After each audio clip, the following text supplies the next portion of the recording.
Brandon Arnold, okay, Vice President of the National Taxpayers Union, on the line now to talk about this tricky tax trick from Joe Biden. Brandon, good morning. Good morning.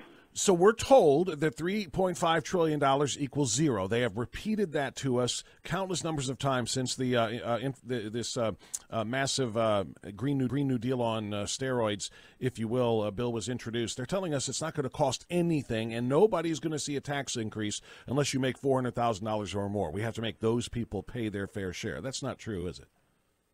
No, this is pure fantasy land math. I mean, whether you finance this package with new taxes or whether you finance it with deficit spending, it's going to cost something. It's going to cost taxpayers trillions and trillions of dollars. The question is who's going to pay? And they are trying to pretend, of course, that it's going to be completely paid for on the backs of billionaires or on the backs of large corporations.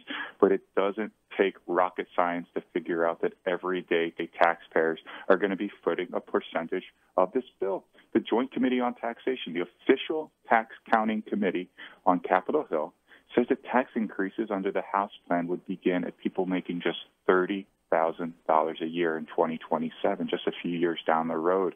So this is not going to be just paid for by Bezos and Elon Musk and the biggest corporations on the planet. It's going to be paid for by everyday Americans. It's clear. Yeah, but, have we reached the point where we have so many Americans who are getting stuff free that they're just going to keep on voting to continue this pattern on the backs of the people who are out there working and paying these taxes? I think that's true for a percentage of Americans, but I think a lot of people see a hidden form of taxation that they're currently paying, and they're getting increasingly frustrated. And, of course, I'm talking about inflation. Inflation is starting to really affect everyday Americans. And it's interesting, the wealthiest, of course, can absorb some of these costs, but average Americans, people living on fixed incomes and living paycheck to paycheck, are having a difficult time when they go to fill up their tank of gas, when they go to the grocery store to buy basic things like ground beef or eggs, and they're seeing those sticker prices go up. And here's the thing, and this is a serious problem. I don't want to make light of this at all. Heating costs are going to be through the roof this winter, and that's going to be very problematic for people, particularly in colder parts of the country, when their gas prices, when their prices to fill up their home heating oil tanks are going up 30, 40, even more than 50%.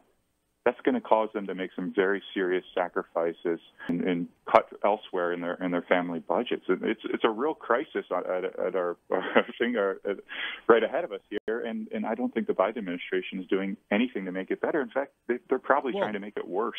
Well, they're covering up the fact that it's, like we've been talking about, they're saying there's no new taxes for middle America, but literally the inflation at the stores, and as you say, when it comes to energy, fueling our cars and heating our homes, when those things go up, that is a de facto, increase in our taxes, increase in what we have to spend to live.